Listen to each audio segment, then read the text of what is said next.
section. So here I can start off with down the middle. And then from here, I can show the anatomy as it was at the time of death. So everything is accurate, there's no rendering done. Since the cadaver was flash frozen, there were scans that were taken of the cadaver itself. And then from there, you can see the anatomy as it was at the time of death. You can also isolate or annotate different parts of the system. So in this case, I can start by removing the skin, removing the skeletal system, and other structures until I'm left with the gastrointestinal system.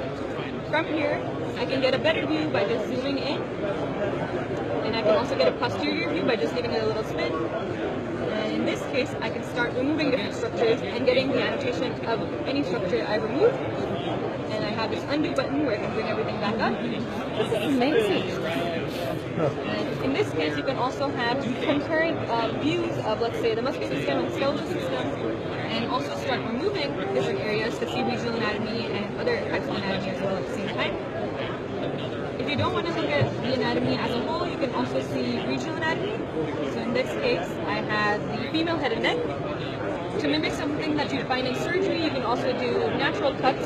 So in this case, I have an incision made, and you can also see the relationship between the skin, the fat, and other structures. And as I showed earlier, you can go ahead and also remove structures here and press this undo button. And what's interesting is these are actually the scans that were done from the cadaver. So everything you see here is what we saw at 0.6 to 0.8 millimeter thickness. And so each time I turn around, slide through the sections, I can see where it lies.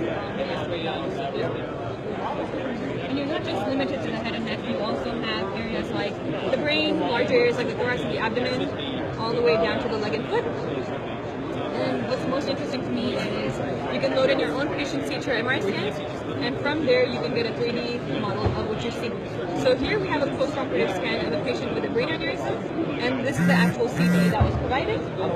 You can go ahead and slide through the CT and see exactly where the clips were placed as well. So if I go down here, it'll show where it is input. And same functionality as before. You can go ahead and make a quick cut into the 3D model and see where the clips were placed as well. So it's kind of more intuitive when you see something in 3D, where the clips were placed rather than just focusing on a CT. And you can also add in some vasculature if needed. And you can also move it back down. There's other ways where you can utilize this, where I bring in transparent, soft, and hard tissue. And so in this case, you still see where the clips were placed.